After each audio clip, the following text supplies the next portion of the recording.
Assalamualaikum dan salam Malaysia Madani.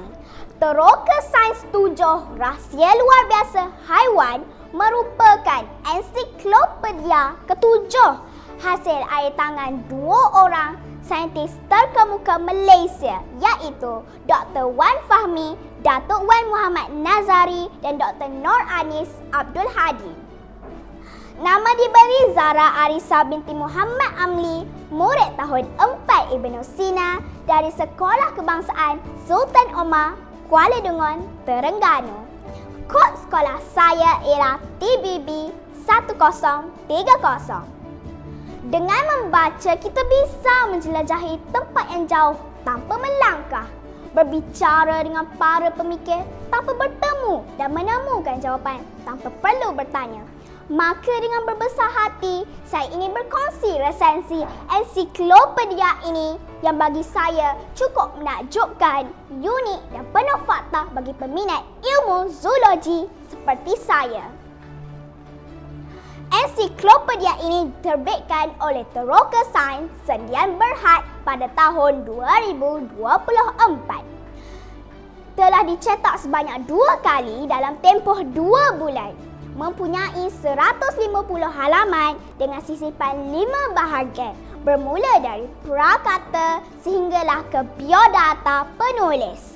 Harganya pula sekitar RM35.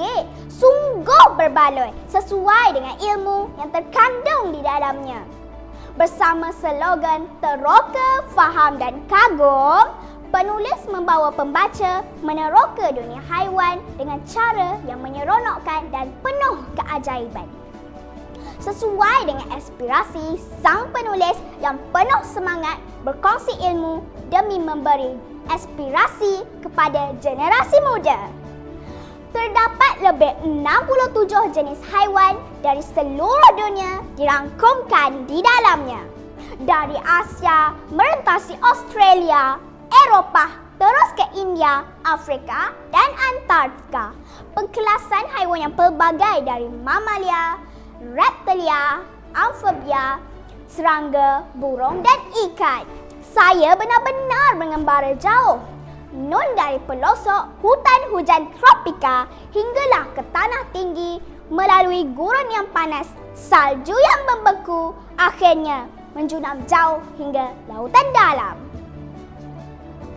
Antara perkara unik yang ditekankan adalah keistimewaan ciri-ciri luar biasa mereka, seperti kebolehan bertahan dalam keadaan ekstrim, keupayaan menyamar dan keunikan cara berkomunikasi. Sebagai penggemar kucing, teruja saya kongsikan suatu fakta yang melucukan. Tahukah anda, si comel bulus ini mampu membuat 276 ekspresi muka yang unik, lucu dan menakjubkan? Dek kerana itulah saya mengambil peluang menatap muka si comel ini semata-mata untuk melihat kebenarannya. Cara maklumat dipersembahkan cukup memikat pembaca muda seperti saya. Lihat saja ilustrasi haiwan yang berwarna-warni ditampilkan di dalam alam sekitar mereka. Cara maklumat dihamparkan dengan penggunaan perkataan yang mudah difahami. Fakta saintifik disampaikan dalam bentuk yang santai tetapi tetap berinformasi. Saya suka dengan ungkapan bersahaja yang dihidangkan seperti janganlah marah-marah, merujuk kepada ekspresi garang wajah kucing palas.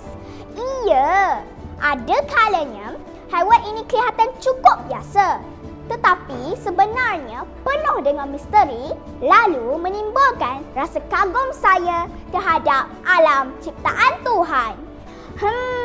Sejujurnya, saya berasa belum berpuas hati dengan apa yang dihidangkan di dalam ensiklopedia ini. Mungkin dengan menambahkan satu lagi elemen interaktif seperti kuis, teka-teki, ruangan menulis dan melukis pasti lebih mengujakan. Dari sudut informasi, saya mahukan lagi dan lagi. Saya memegang janji dari pengarang yang akan menyingkap Rahsia Luar Biasa Haiwan dan siri yang seterusnya.